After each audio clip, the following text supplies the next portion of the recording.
Welcome back, everyone, and today we're going to try and have a look at the power 50-foot snake. And this is a 1/2-inch cable. It's got a very aggressive cutter, and this could be used in your, say, 2 to 4-inch plumbing pipes, hopefully ABS, or I wouldn't use it in anything like a vacuum line or anything very light. This is a powered snake, so this is going to give you a little more oomph to get that blockage out of your pipe. Now, the purpose of this bubble here is, sitting on the side, is this is your start-stop. This is an air switch. If that just pushed down and had no resistance to it, then there's a hole in it, which is not that uncommon. So make sure your air switch works good. You'll have an on and off and a forward and reverse switch to make the cable go one way and then back the other way. And obviously you plug it in.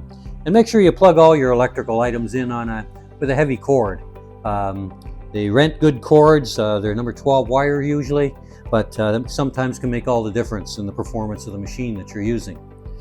So this purpose of this cable and snake is to run around the inner side of the pipe. When you put it in, you're going to hear this thing rattling around and scouring. Cables aren't meant to just stay straight in the middle. There's nothing to hold it there. So the curves of this cutter will allow this to be scouring around the inner ID of the pipe, usually ABS pipe, and clean it out as you go. Now, what you do with this is you push this into your pipe. Say it's a drain in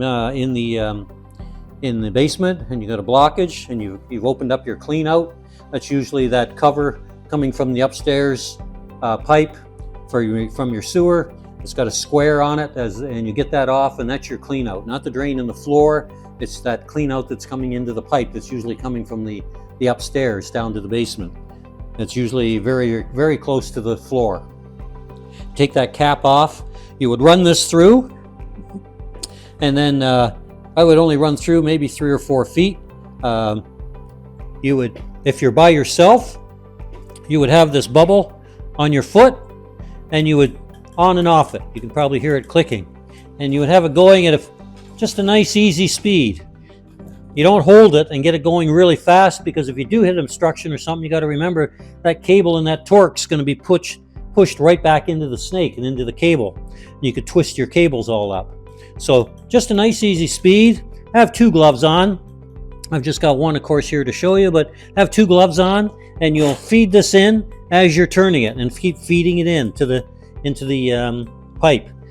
This doesn't self-feed, and the reason we keep with this is that you've got more control and feel of what's going on. Sometimes you use a self-feeder and you hold it and it starts going and it's hitting an obstruction, and all of a sudden the cable's coiling all up and ruining a cable. So if you feel an obstruction, just let it sit there and work at it, and just keep pushing it in. Pull out some more cable and just keep pushing it in. And then once you feel it clear, or if you can tell when the water's flowing, you'll put it into reverse, and you'll grab the cable again as you're pushing the on-off switch, and the cable drum will be going in the opposite direction, and you just push it right back into the drum again. And don't be afraid to go over it and do it again if you wish, just to clear it out a little better. Maybe you want to add water at the same time to wash your cable, and that way you'll be able to put it back in your vehicle and bring it back reasonably clean. So we'll see you again, and don't forget to subscribe.